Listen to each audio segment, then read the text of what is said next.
ሰላም እንዴት ናችሁ? ዛሬ ደግሞ ይዤላችሁ የመጣሁት ሰሚት 72 ላይ የሚገኝ ሳይት ነው። የሚገርም ኮምፓውንድ አፓርትመንቶች ናቸው።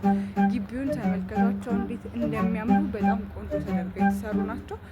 ወደ ውስጥ ደግሞ ገብተን እንመለከታለን። የተለያየ አይነት በፈለጋችሁ አማራጭ አለ ናቸው። ከባለ 1 እስከ ባለ 3 መኝታ ድረስ በተለያየ ካሬ አማራጭ ነው ያለ። በጣም ጥርትና ጥንቅቅ ብለው የተሰሩ ኮምፓውንድ አፓርትመንቶች ናቸው። ራሱን የቻለ ኮምፓውንድ መኖሪያ መንደር ያላቸው ናቸው። ሰፋፊ ሳሎኖች አሏቸው። ቤድሩሞቹ በጣም ሰፋፊና ቆንጆ የሚባሉ ናቸው። እኒህን የመሰለ አፓርትመንት ቤቱን የራሱ ማድረግ የምትፈልጉ ሰዎች በዚህ መልኩ ነው የምናስረክባችሁ። ሰሚ ፊኒሽዳችን ሴራሚክ የተገጠመለት ነው። በስልክ ቁጥራችን ብቻ በመደወል የቤት ባለቤት መሆን ይችላሉ። በጣም ነው የሚያምሩትና የዚህ ቤት ባለቤት ለመሆን መረጃ ለመውሰድ እንዲሁም በአካል በቶ ቤቱን ለማየት የምትፈልጉ ሰዎች በስልክ ቁጥራችን ብቻ መደወል ነው የሚጠበቅባችሁ። ዩቲቪው ራሱ በጣም ነው የሚያምሩ። ራሱን የቻለ ኮምፓውንድ ግቢ ነው። ይደውሉልን።